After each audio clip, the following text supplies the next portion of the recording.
Are you one of those people who, no matter what you're doing, no matter what temperature it is, you're always cold? Your hands and feet are always cold. You're trying to always warm them up, or you're wrapping yourself in blankets and heavy layers of clothing, even when it's not cold out? Well, if you are, there are some common issues you should consider to get relief from that unpleasant effect. First of all, explore whether you have a thyroid problem. So low thyroid hormone status, or hypothyroidism, is a very common cause for feeling inappropriately cold. Thyroid disease is really at epidemic levels now. About 35% of the population now has a thyroid condition in some form, including, most commonly, hypothyroidism. Well, in the wheat belly and undoctored lifestyles, we start by adding iodine, because many people are iodine deficient. So about 20% of people will have relief from these feelings just by supplementing iodine. But you want to explore your thyroid status further. That's why we explore it with a full thyroid assessment that includes thorough testing, that includes TSH, free T3, free T4, reverse T3, and thyroid antibodies. And then we correct any deficiency of thyroid hormones. Another common cause of feeling cold is anemia. Now, there are two forms of anemia that can be addressed by the wheat belly and undoctored lifestyles.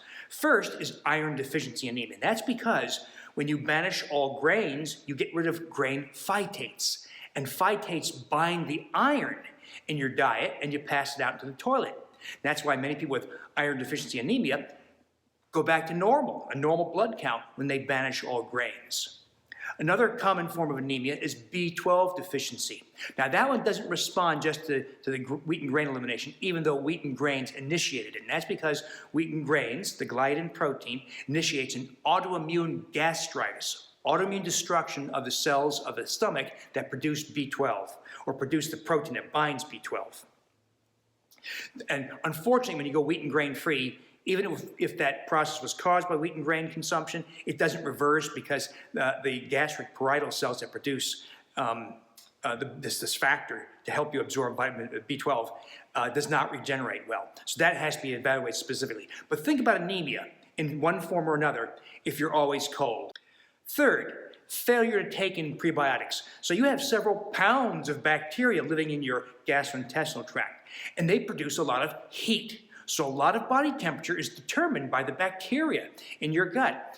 Well, you have to feed those bacteria, and they feed on prebiotic fibers. So if you're not getting the ideal intake of prebiotic fibers, which is in the neighborhood of 20 grams per day, you'll find lists of what kinds of foods that means in the Wheat Belly blog, Undoctored blog, Wheat Belly Total Health, Wheat Belly 10-Day Grain Detox, and the Undoctored books. Full listings of what kinds of foods to consider.